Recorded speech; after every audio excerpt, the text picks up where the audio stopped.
ওই দাঁড়া দাঁড়া কইতেছি, ওই দাঁড়াবি না, দাঁড়া।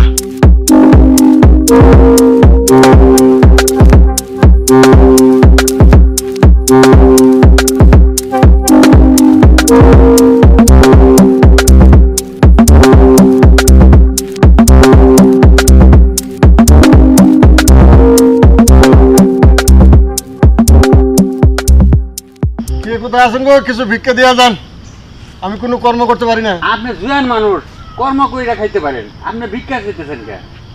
একটা দোকান দিয়ে বইয়া চা পান বেচলেও চলে আপনি, ঠিক আছে? তো আপনি আত আছে নয়, আপনি ই আছে, আত তো চলে, চা তো বিক্রি করতে পারবেন।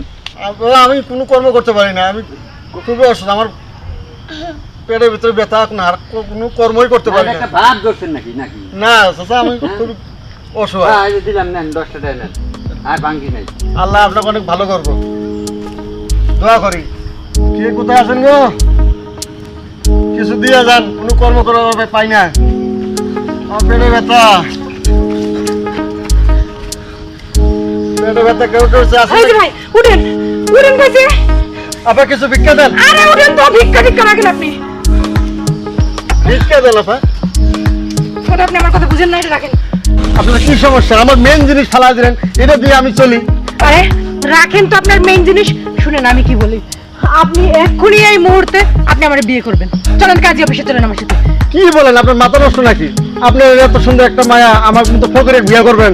আপনি ফকির হন, যা মন চায় তা হন, আমার ওটা দেখার বিষয় নাই, কিন্তু আপনি আমার বিয়ে করবেন। না, আমি এটা পারবো না। আরে পারবেন না বললেই হলো নাকি? শুনেন, আপনারা কখনো এই ভিক্ষা করে খেতে হবে না। আমার বাবা অনেক বড় লোক, আমি আমার বাবার একমাত্র মেয়ে, আমার বাবার অনেক টাকা পয়সা আছে, গাড়ি বাড়ি সব আছে।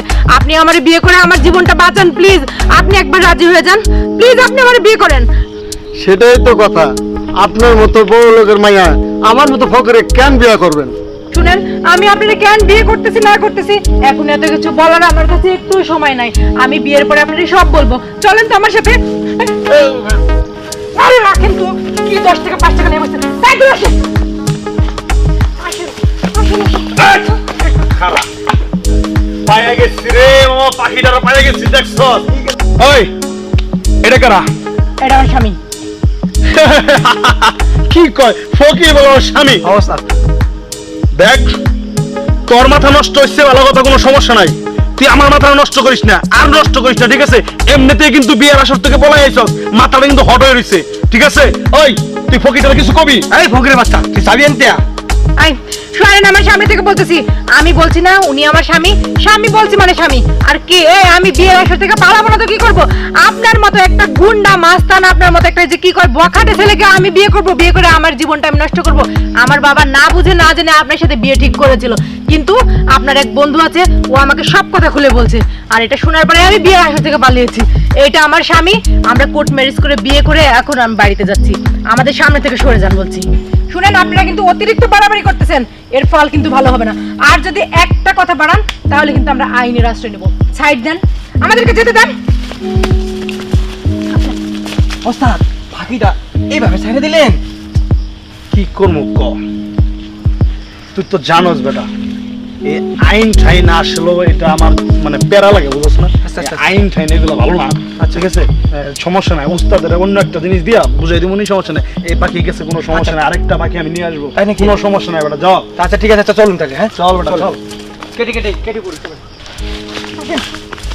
ছাড়েন, এসবের মানে কি?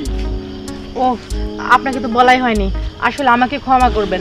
ওই যে রাস্তায় যে দুটো ছেলেকে দেখলেন না, ওই ছেলেটা আমার বাবাকে ভুলভাল বুঝিয়ে আমাকে মানে বিয়ে করার জন্য আজকে সেই পরিকল্পনা করছিল। আজকে আমাকে বিয়ে করতে চাইছিল, আমি বিয়ের আসর থেকে পালিয়ে চলে এসেছি। সেই জন্য রাস্তায় কোনো কুল কিনারা না পেয়ে আপনাকে পেয়ে এইভাবে আমি আপনার সাথে এরকম কোটা করছি, যেটা করা আমার মোটেও ঠিক হয়নি। তবে হ্যাঁ, আপনি যদি চান তাহলে আমি আপনাকে বিয়ে করতে পারি। আর টাকা পয়সার বিষয় যেটা, আমার বাবার অনেক টাকা পয়সা আছে, আমি আমার বাবাকে যদি বলি তাহলে আমার বাবা মনে হয় আমার আবদারটা ফেলবেন না। আপনি কি আমাকে বিয়ে করবেন? আপনি যেহেতু বলছেন,